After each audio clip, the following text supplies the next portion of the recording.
दोस्तों yes bank की बात करें तो स्टॉक के अंदर आज भी हमने गिरावट देखी है, जबकि बाजार में तेजी थी और आप देख सकते हो कि बैंकिंग शेयरों में भी हमने पॉजिटिव क्लोजिंग देखी है। उसके बावजूद भी यस बैंक का स्टॉक लगातार गिर रहा है और इसके बीच में एक बहुत ज्यादा चौंकाने वाली खबर निकल के आ रही है। यस बैंक के सीईओ ने रिजाइन कर दिया है। क्यों रिजाइन किया है और उसके पीछे वजह जो है उसको जानने की कोशिश करेंगे और इसका क्या इफेक्ट पड़ेगा यस बैंक की सेहत पे। दूसरी तरफ अगर आप देखें तो एक दूसरी बड़ी अपडेट और निकल के आ रही है यस बैंक को लेकर। क्या है अपडेट, उसको समझने की कोशिश करेंगे। और दूसरी तरफ अगर आप देखें तो यस बैंक ने अपने काफी प्रॉब्लम से तो बाहर निकल चुके हैं, यानी उनको एक काफी बड़ा फंड भी मिल चुका है। इसके अलावा उनका जो एनपीए था वो सारा खत्म हो चुका है। उसके बावजूद भी यस बैंक में गिरावट जारी है और इसके पीछे वजह है 81 बॉन्ड्स का मामला।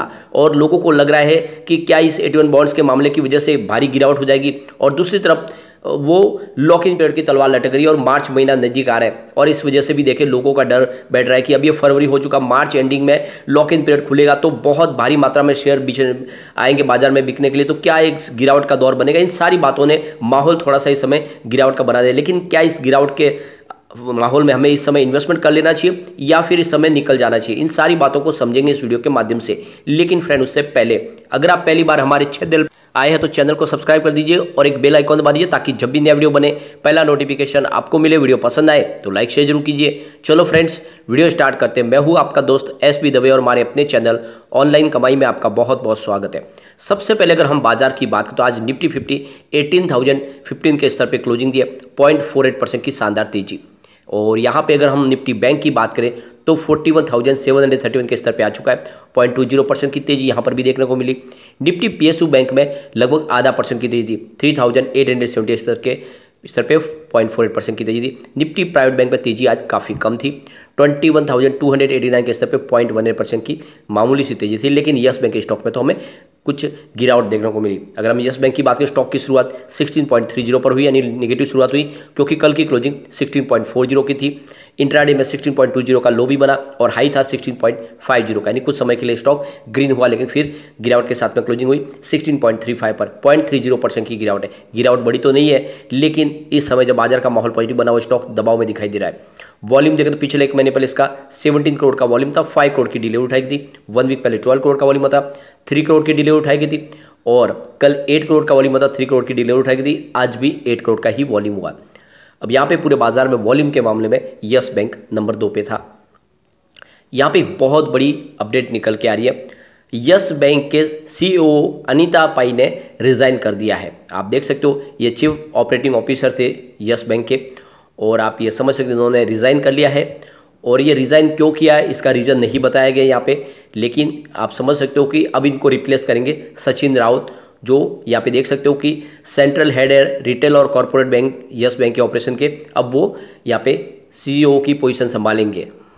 अनीता पाई की बात करें जिन्होंने यस बैंक को 2019 अक्टूबर में ज्वाइन किया था और तब से वो यस बैंक में सीईओ के पद पे थी। और इससे पहले इन्होंने अगर देखे तो आईसीआईसीआई बैंक में आप देख सकते हो वो जनरल मैनेजर के पद पे थे एटीएम बिजनेस के, और वहाँ से फिर यस बैंक में उन्होंने अपनी सेवा देनी शुरू की थी। लेकिन आप देख सकते हो कि यहाँ पे आप 3-4 साल के बाद उन्होंने अब यस बैंक को छोड़ दिया है। तो यहाँ पे अब सचिन राउत को ये कार्यभार संभालने को मिलेगा। लेकिन रिज़ाइन किस वजह से दिया गया है इसका अभी कोई भी हमें यहाँ पे रीज़न नहीं बताया गया है। लेकिन एक तरह से शॉकिंग न्यूज़ है क्योंकि इस समय यस बैंक ऑलरेडी प्रॉब्लम से गुजर रहा है और ऐसे में सीईओ का इस्तीफा एक निगेटिव वातावरण बना देता है। भले ही उनके रीज़न कुछ भी हो लेकिन लोगों के मन में इस समय डाउट हो जाते हैं और इसी वजह से आप देखें तो माहौल गिरावट का बनता है। यहाँ पे एक बड़ी अपडेट और निकल के आ रही है। यस बैंक ने अपने इन्वेस्टर मीटिंग रखी थी जिसमें आप देख सकते हो तो जो यहाँ पे इन्वेस्टर मीटिंग थी इसमें अमुंडी एसेट मैनेजमेंट यूएस के साथ में थी।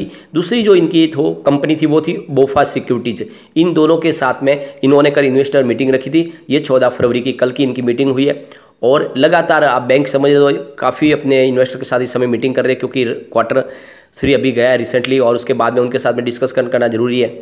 दूसरी बड़ी अपडेट एक और है, आज भी इन्होंने इन्वेस्टर मीटिंग रखी थी अपने इन्वेस्टर के साथ में जिसमें आप देख सकते हो त्रिवेणी कैपिटल्स, इसके अलावा देखें तो सीएस सिक्योरिटीज प्राइवेट लिमिटेड, इसके अलावा अर्गा इन्वेस्टमेंट्स, इन 3 कंपनियों के साथ में इनकी इन्वेस्टर मीटिंग रखी गई थी।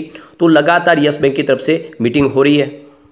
अब यहाँ पे एक बड़ी अपडेट और निकल के आ रही है। यस बैंक और DHFL स्कैम आपको पता ही होगा जिसकी वजह से पूरा ये भांडा फूटा था।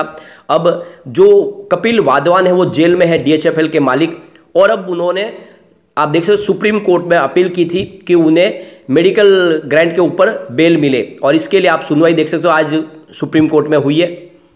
तो यहाँ पे देख सकते हो कि ये जो कपिल वाधवान है और इनके भाई है धीरज वाधवान, दोनों को ही सीबीआई ने अपनी कस्टडी में लिया हुआ है, और इनके ऊपर आप देख सकते हो 34,000 करोड़ रुपीज़ का एक बहुत बड़ा गबन का फ्रॉड का मामला बना है। 17 बैंकों से इन्होंने अलग अलग बैंकों का लोन लेके वो सारा का सारा गबन किया है, और इसके वजह से देखें तो DHFL आपको पता है नीलाम भी हो गई है, और DHFL को अब पीरामल ग्रुप ने एक्वायर कर लिया है, और जो DHFL के शेयर होल्डर थे उनकी भी सारी की सारी रकम जीरो हो गई। सबको भारी लॉस हुआ इस वाधवान बंधु की वजह से, और अब वाधवान बंधु जो लगातार जेल में है, तो यहाँ पे कपिल वाधवान भी अब मेडिकल ग्रांट के ऊपर बेल लेना चाहते। ये तब डेवलपमेंट हुआ जब आप देखें तो इससे पहले दिल्ली हाई कोर्ट ने 4 फरवरी को अजय नंदवार को जब बेल दी गई है, और उस बेल को आगे बढ़ा दिया गया है 27 मार्च तक मेडिकल ग्रांट के ऊपर। तो ये भी चाहते कपिल वाधवान की इसी मामले में मुझे भी अगर बेल मिल जाए तो मैं भी बाहर निकल जाऊँ, और इसीलिए इन्होंने आप देखो सुप्रीम कोर्ट में अपनी अपील की है। तो यहाँ पे देख सकते हो कि राणा कपूर जो CBI की गिरफ्तारी में ऑलरेडी है, और कपिल वाधवान, ये दोनों ने मिलकर फ्रॉड किया था यस बैंक के साथ में। यस बैंक ने लोन दिया था DHFL को, और वो सारा का सारा डिफॉल्ट कर गया था, और इसके बदले में अगर देखें तो राणा कपूर को कुछ ब्राइब दिया गया था DHFL की तरफ से, और बाद में आप देखें तो ये पूरा मामला खुला था। अभी फिलहाल वो जेल में है। दूसरी तरफ अगर आप देखें तो यस बैंक अभी सुप्रीम कोर्ट पहुंच चुकी है 81 बॉन्ड्स के मामले में, जहां पे देखें तो बॉम्बे हाई कोर्ट ने 81 बॉन्ड्स को फिर से बहाल करने की यहां पे आदेश दिया है। 6 सप्ताह का उनको समय दिया है सुप्रीम कोर्ट में अपील करने के लिए।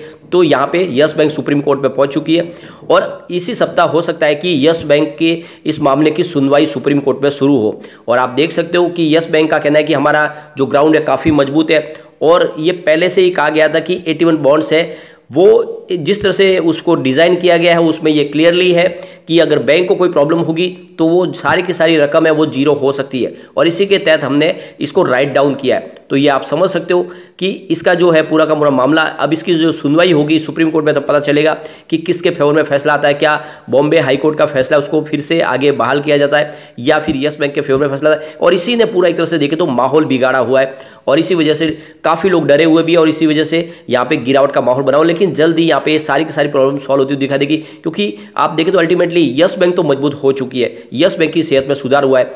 डिजिटल बैंकिंग में यस बैंक सबसे आगे है। आप देख सकते हो पूरे इंडिया के जो डिजिटल ट्रांजैक्शन होता है उसमें हर 3 ट्रांजैक्शन में से एक यस बैंक के थ्रू होता है, यानी कामकाज अच्छा है। तो आने वाले इसमें डेफिनेटली यहाँ पे तेजी भी बनेगी, और वैसे भी इसकी प्राइस बहुत ज़्यादा गिर चुकी है। एक समय ये 400 के आसपास ट्रेड करने वाला स्टॉक इस समय आपको अगर 15-16 के आसपास मिल रहा है, तो इसमें और क्या गिरावट होगी।